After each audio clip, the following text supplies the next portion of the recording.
Good morning, y'all. Welcome to Lifestyle to Health. We're doing our New Year's program. This is our 21st year. We've done it multiple times during the year, but each year we do a Lifestyle to Health program. And this year it's free. Last couple years it's been free. We've charged before, but we want to get out to more people. So welcome. I hope you all enjoy the program. A little history about the program. We blend several different ones. Good morning, David. We blend several different programs in this one.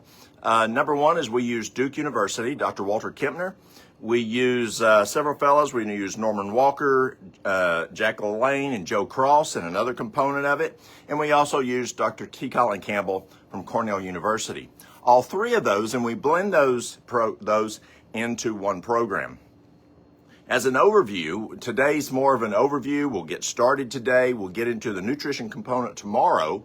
If someone wants to jump in today, they can. But there's several different phases. There's a restoring phase, or I call the restoration phase. And it's kind of like if you're going to go, you're driving down the road and you see an old 1957 Chevy, and you go in and you go up and you say, "Ma'am, what are y'all doing with that old car out there?" And she says, "Honey, you can have it if you want it." And great, I'll get it. And so you get your buddy to come up with a rollback and you get that old Chevy and take it back to your place. It's probably going to need restored. You're going to have to take a grinder to it. You're going to have to use Tiger Paw and sand it and prime it and paint it and put new tires on it. And you're going to need to put new upholstery, maybe rebuild the engine. But that is the restoring phase. Then there's a maintenance phase, and the maintenance phase is once you're done. You don't take a grinder through the car. Once it's maintained or it's restored, you're going to maintain it. You're going to rotate the tires. You're going to change the oil, and that's how this program works. Is that we do a restoring program, and then we go until you get to where you need to be, and then you get to and then you go into the maintenance program. And to give you an example, about 30 years ago, I got sick with something called ulcerative colitis. And at that time, I was working in regular health care, and I used the drugs. And for about 3 years, I used the medications, and they worked fine. And then they just plumb quit working. And I went into the gastroenterologist in Asheville, and he said, "Walt, your colon," he said, is there's no intact tissue. He says, "It looks like a piece of hamburger meat. It looks like it's been drugged down I-40. And he says, "You're going to die." And people can die from ulcerative colitis. I went from 200 and some pounds down to 140 pounds. I was doing not very well. Well, when a person says you're going to die, you go to another person. So I went to another physician, and he says, "I think I can help you." It took 6 months to restore that ulcerative colitis colon, but it did restore it, and it's been now 25 years without any problems. And so what happened was I did 6 months of restoring, and then I've now maintained it for 25 years. Let's say a person has diabetes. We go into the restoring program, and we see over a 98% reversal rate of type 2 diabetes, but we've got to restore the body. And then once we restore it, then we go into the maintenance phase where we just maintain the person. Or let's say a person has cardiovascular disease. Let's say they have congestive heart failure. Well, we're going to do a restoring process to restore that heart muscle, to restore the electrical system and the circulatory system, and then you maintain it. So what we'll do in this 31 days is a restoring focus, and then we'll point you to the maintenance program. And that program, we use Cornell University. On the restoring program, we'll use Duke University, and we'll use Dr. Walker's program. And the program will consist of 9 basic keys. Now, I'm a firefighter, and in order to get a fire to burn, it takes 3 major components: heat, fuel, and oxygen. And if you don't have adequate heat, you don't have adequate fuel, or you don't have adequate oxygen, the fire just will not burn correctly or even burn at all. Now, my job as a firefighter is to take one of those away so that the fire will go out. But let's say that you're wanting to go camping, or you want a fire in your house to warm up. You've got to make sure that you have adequate fuel. You want that fuel to be you don't take a log and start a fire with a log. You got to start with small pieces. And then you get those small pieces of wood, what we call fuel, get those burning first. You may kind of blow on it. Well, that's oxygen. And so we kind of increase that fuel. As it heats up, that makes heat. And now you get a fire going. And that's what we'll do in this program. And so there's 9 basic keys that we'll go through, and we'll touch on about 4 of those today. But we'll address those 9 keys of what it takes for your body to run well, like that good burning campfire. If you don't have adequate heat, fuel, and oxygen, either your campfire will just piddly burn, and y'all been there probably, trying to have a nice campfire, but your wood's wet, or it's dopey wood or whatever, and it's just not burning good. Well, what we'll do is we'll look at what are those basic keys that the body then runs well. So we'll look at those. We'll look at 4 of those today, and we kind of start out slow. I don't want to just throw the whole kitchen sink at you the first day. So we'll start out slow and work on. We'll look at 2 major physiological components which are required in the restoring process and in maintaining health. And those 2 items of physiology are huge. And we'll talk more about those. But it deals with the blood cell and the flow of blood. And we'll talk a lot about the blood cell, what we need to do to have a good blood cell, and then the perfusion or the flowing of the blood. And then we'll explore both the root cause and how you can address your health concerns. We'll look at what do we do specifically for diabetes? What are root causes for diabetes? What can you do to reverse the diabetes? What are root causes for congestive heart failure? What are root causes for high cholesterol, triglycerides? You can't, for 20 years when I worked in regular health care, we masked and we managed. Now, I see folks doing better in conventional care today. We're starting to see folks get more into root cause, but back when I was there, we did not. And so what do? We want to look at what is the cause. Like the second doctor I went to, he said, well, we got to figure out why that you have ulcerative colitis and why it's killing you. We found the root cause, got rid of the root cause, and then restored the colon, and boom, I've been running now for 25 years with a good running colon. And the ulcerative colitis has been gone now for 25 years. And so we'll talk about these different items such as stress, hormones, energy, weight loss, memory. Have you ever wondered where you put the keys, or what is that person's name? Well, is there things that we can do to improve memory so we can improve that cognitive performance? And yes, there is. And we'll talk about those during this program. So we'll look at items specific. And over the next several days, we'll slowly get into these programs in different stages. But first, I would like to look at a couple items today. And we're going to look at 4 items that we can start today, January 1st, the first day. And then tomorrow we'll get more into the fuel. The first item is fuel. I have a guy that comes in to see me. He has a Dodge Hellcat. When he first bought the Hellcat, he bought it, he had it chipped out, and the dealer did as much as the manufacturer could do. It was around 800 horsepower, he said, but he just wasn't happy. He wanted more power. So he called up a fella down in outside of Randleman, North Carolina, and he called it, this fellow wears a cowboy hat. His name is Mr. Richard Petty. He called up Mr. Petty, and Mr. Petty took this fella's Hellcat and totally tore it down. It only had 300 miles on it. 300 miles. Now, it was getting, according to the computer, it was getting 2-point-some miles to the gallon, but it just wasn't fast enough for this man. So he sent it to Walt Cross, where Mr. Petty is, right outside of Randleman, and his crew totally tore that engine down, rebuilt the structure of the car so it could handle a higher speed with bracing, rebuilt that engine, put 2 fuel pumps on it. The fuel lines were 3/4 of an inch in diameter. And when he was finished, he told my friend, Mr. Petty said, you can no longer go to the gas station. He says, you're going to have to get your fuel at an airport. You have to have 115 octane fuel to run in this engine, racing fuel, because you now have a racing car or a racing engine. And our bodies should be a racing engine. And we don't want to run on that 84, even 87%, or even 93%. We want 115 octane, and we'll learn those fuels during this program what your body needs to run. And there's several things which has happened over the last number of years, which is affecting our fuels. It could be going from heirloom seeds to hybrid seeds. It could be from going from whole foods to processed foods. I had a physician call me, a good friend of mine over in North Carolina just last week, and he said, Walt, this is amazing. We've learned that when you spray Roundup on a field, which is corn, soybean, wheat, or alfalfa for horses, he says that Roundup will go into the soil, and then he said it binds to the magnesium, so that wheat that you're getting in your bread, your pasta, or whatever that wheat is, or the soybeans or the corn, it's not going to have magnesium in it because the Roundup bound it, and it can't be pulled up through the food.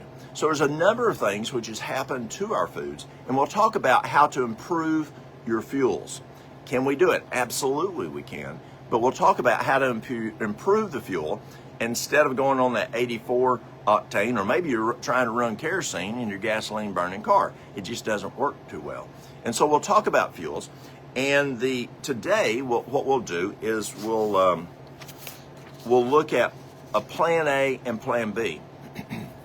Now I like plan A. Plan A, you'll get faster through this program. You'll get more results out of this program. But some folks say, well, I don't think that's for me. Do you got a plan B? Well, I've got a plan B for you here. During these first 3 days, we're going to do a fast. And you've heard of different kinds of fasts. There's fasting where you do 5 days fasting, or 5 days eating, then 2 days fasting. You've heard of intermittent fasting. You've heard of juice fasting. And if you've read the Bible is full of fasting. Jesus says, when you fast, not if you fast. So it's expected. He says, when you fast. And we'll talk about the physiology of fasting tomorrow, about how fasting helps us physiologically. My brother works over at Vanderbilt in the anesthesia department, and one of his bosses is huge into fasting there at Vanderbilt, and the physiological benefits of when we fast. And actually we'll get into, it can be some spiritual benefits too, if you're interested in that. So today, starting tomorrow, we're just going to kind of cruise and start 3 of the other components. But tomorrow, we're going to take a look at a plan A and plan B. And we'll talk about that a little in the morning. Well, we'll talk a little, so you kind of know where we're going. If you want to do a water fast, which is a great fast, you'll just drink water throughout the day for 3 days. Now, if you say, well, I don't know if I can do that for a full 3 days. Well, you can go to plan B and you can drink, let's say you have a juicer. You could drink some vegetable juice, maybe a little apple with it, but kale, spinach, carrots, celery, cucumbers, some ginger, a little lemon. You can make, and you can go to our website, themustardseed.us, and then go to education. Then you can go to free handouts, and then there's a section called juice recipes. Now, if you don't have a juicer, you could go and just get some low sodium V8 juice. And we've had some amazing results, which is that. But if you want, that's plan B. That's going to start tomorrow, and we'll talk more about that tomorrow, so you can kind of be planned on what you're going to do for nutrition tomorrow, the fuel tomorrow. Or the best results we get is if you can do a water fast for 3 days. Again, we'll talk about the physiology there tomorrow. The next item is water. And you want to start this component today. And water is so important. Dr. Batmanjati, who's probably the best expert in the world on water, he was a medical physician, and he said that every component in the body is dependent on water. We learned in nutrition courses, when I took nutrition, we learned that water is the train car that carries the nutrients throughout the body. Batmanjati found that if you want good nutrition in your feet, your hands, your more distal parts of the body, you've got to have adequate water. And so what you want to start today is drinking adequate water. And we'll talk more about water later, but how much water do you need? University of California at Davis did a study, and they found that a 5-year-old needs a half a gallon of water a day. A 5-year-old. needs a half a gallon of water a day, but that's just to sit on the couch. If they're more active, they even need more, but up to 128 pounds. So a 5-year-old up to 128 pounds will start today with just a half a gallon of water. If you're over 128 pounds, it's body weight divided by 2, that many ounces of water a day. Again, body weight divided by 2, that many ounces of water a day. Now, you'll have to do some conversions. I know we have folks in China, Japan, Australia, over in Africa, over in England, Sweden that watch our programs here, and so you'll need to do your conversions on your metric system. But here in America, we're using pounds divided by 2, that many ounces. And we'll talk more about how you even more effectively can have absorption of water. There's something called free flow. And if you don't drink the right amount, if you drink more than that amount, it just goes out to urine that we found. And that was found by a good friend of Einstein, another physicist. The next item is exercise, and we want to start that one today. And today, just exercise one time. Go out, you can do a stroll outside, but just get moving. And you say, Walt, I'm in a wheelchair. I had a man come in yesterday, and he says, well, I can't do it. My hips won't let me do it. And I understand that. That can happen. And so what you can do is you can take and do some leg lifts if you can. You can do some arm lifts. If you don't have any weights, you can put some beans, a can of beans in your hand, and you can do some lifting. You can take and you can clap your hands. You can pat your face. Rub your ears. Just rub your ears real good. You can pat your arms and just get that movement throughout the body. Get that circulation. Exercise is huge in the restoring process, according to Duke University, Dr. Walter Kempner. Amazing what exercise does to get the body running. And if you want good cognitive function, neurologists, psychologists will tell us that exercise is one of the most important things. The 3 big issues on good cognitive performance: proper fuel, adequate water, and get exercise.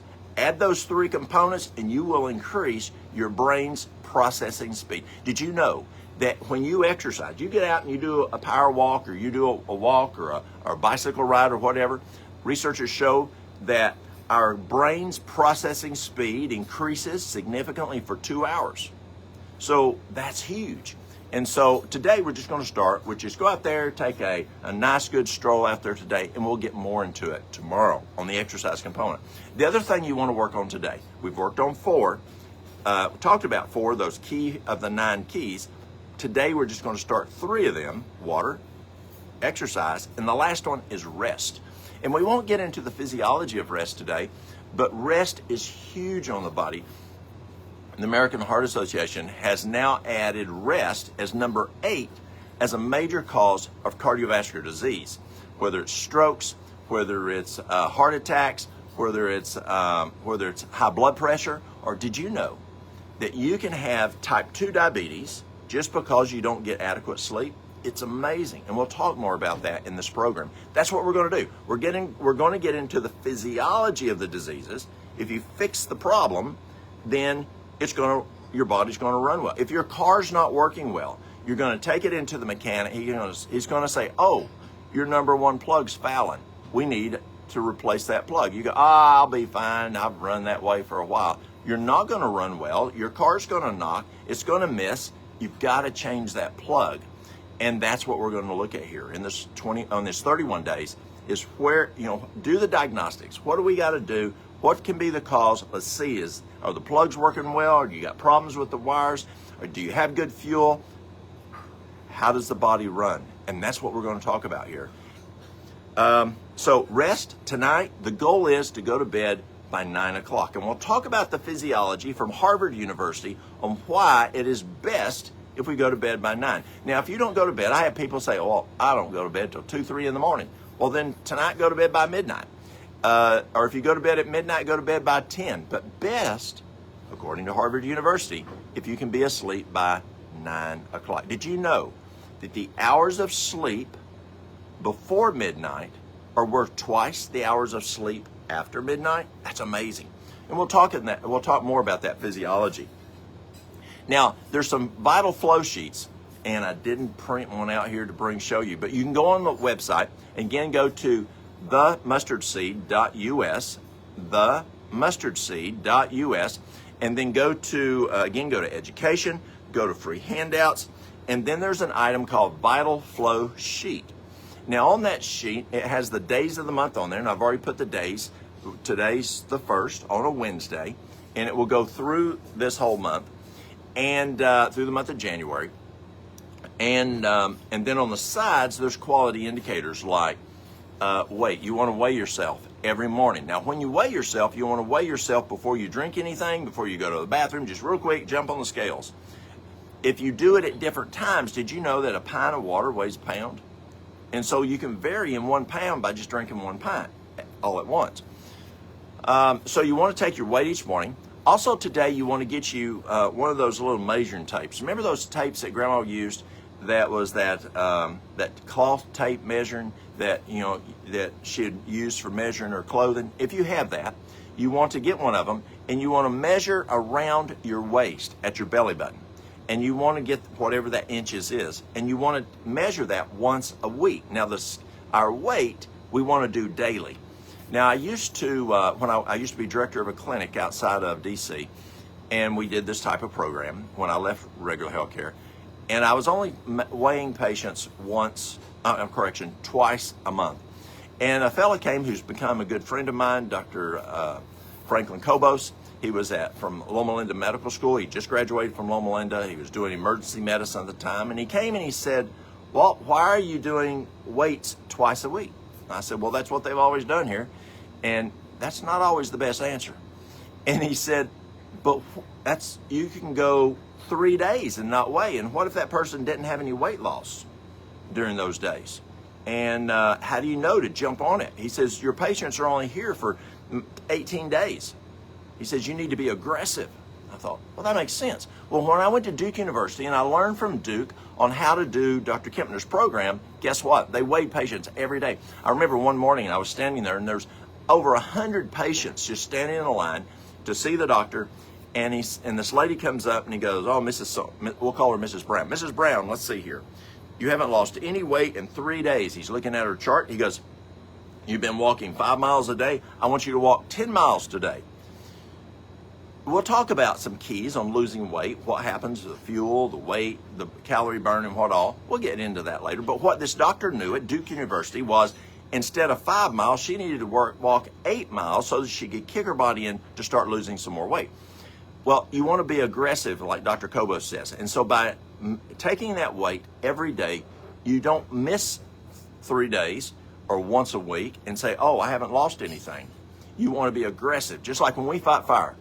If once we get off that truck, guys know what they got to do, and you don't get off and say, "Well, let's say here, where's that hose?" Or let's say if we have a car wreck, and the guys get out and say, "Let's see, what compartment did you put Jaws Life in?" "Oh, give me the manual. I need to look at that manual first. Let's see, you got to do this to start it. You hook up with the hoses this way. Yeah, no, guys, we got someone in the car. They're dying in there possibly. We got to rip that car open, and the guys need to know what they're doing. Get off, be aggressive, get it done. If there's a house fire, we don't just get around and stand around. No, we pull that hose, we attack that fire aggressively, safely, but aggressively. Well, you want to be aggressive here. You want to, hello, Angie. You want to be able to be aggressive and address your health issues. We only got 31 days here. Let's be aggressive. And so on that Vital Flow sheet, you're going to take your weight every day. You're going to put how much water you're drinking, how many ounces you're drinking. And now let's see, how much was it? It was body weight divided by 2. And that's how many, ounces. So let's say you weighed 200 pounds. Divided by 2 is 100 ounces. Now we'll talk about that. We're going to change that a little bit, but right now we're going to start with that today. And then it's going to ask, what did you have for breakfast, dinner, supper? Now, when you hear me talk, when I say dinner, that's the noon meal. I grew up here in the South on the farm, and we say breakfast, dinner, and supper. So for breakfast, what did you do? So for tomorrow, if you do the water fast, you're going to put a W for water fast. If you do the juice fast, you're going to put a J for juice. And you do that for breakfast, for dinner, and then if you do supper, and we'll talk about suppers. If you don't do supper, you just put a line. You're gonna identify what time you went to bed. You're gonna identify how many hours you got of sleep. You're gonna identify what was the quality of sleep. Was it good, poor? You want to identify that. You want to identify pain. Pain 0 to 10. You may start off with, say, a pain level of 7. And when you quit the program, it may be at a 2. Now, do you still have pain? Yes. But is it better? Absolutely. You went from a 7 to 2. We'll look at stress, 0 to 10. We'll look at depression, 0 to 10. And then if you are diabetic, you want to write down each of your glucose. And I encourage folks to at least, if you're a diabetic, to at least take a glucose once a day. Better yet, do it 3 times a day through this program. We want to really see how you're doing. Take that glucose 3 times a day. If you're on blood pressure medicine, you want to take your blood pressure at least once a day. And we'll get into why you're doing that tomorrow.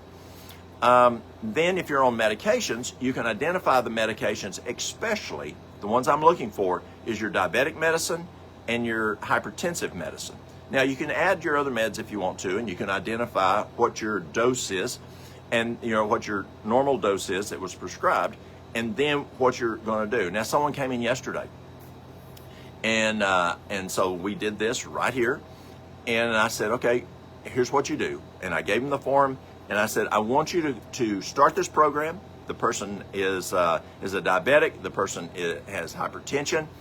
And I want you to work with your physician as those numbers start coming down. Based on lifestyle, the medicine is going to push that down further. And we'll definitely see that in these first 3 days if you're a diabetic. And maybe even from a hypertensive standpoint. And so you then let your doc know, I'm doing a program. It's a Duke University program that they did back years ago, to the Kempner program. And just let them know you're adding an exercise program, you're doing better water, you're going to bed on time, you've changed your diet. And as those numbers come a little lower, then you say, Doc Smith, I'm doing this program, my blood sugar's here, my blood pressure's here, how do you want me to adjust the medication? That's key. I'm not saying stop your meds. Work with your physician, work with your healthcare provider on that. That's very important. But you've got to collect these numbers so that they know what you're doing, and maybe take it in and show it to them. Say, Doc, look what I've been doing. At the end of this program, say, look what I was able to do. I'm now off my insulin. I'm now off my metformin. And that is not uncommon. That is not uncommon. The last time I go to Africa, we just finished this week a program in Africa. It's our 14th program over there. And we've had right at 600 people come through. And we have all kinds of folks just all kinds of folks come through it. And we teach a lot of doctors, pharmacists. And the last time I was there, I had a lady come in. Her blood sugar was 400. She was taking insulin. She was taking metformin. And at the end of the 2 weeks, it was a 2-week program, 14 days. Her blood sugar was at I believe it was 115 is where she was, 115. Time before I was in Africa, I had a lady come in. Her blood sugar was also around 400. She was on insulin, she was on metformin, and in 14 days, her blood sugar was at 124. And off medications, both ladies. So it can go rather rapidly. So you'll be very excited with this program. It works very well. Just work with your physician on how to adjust those meds.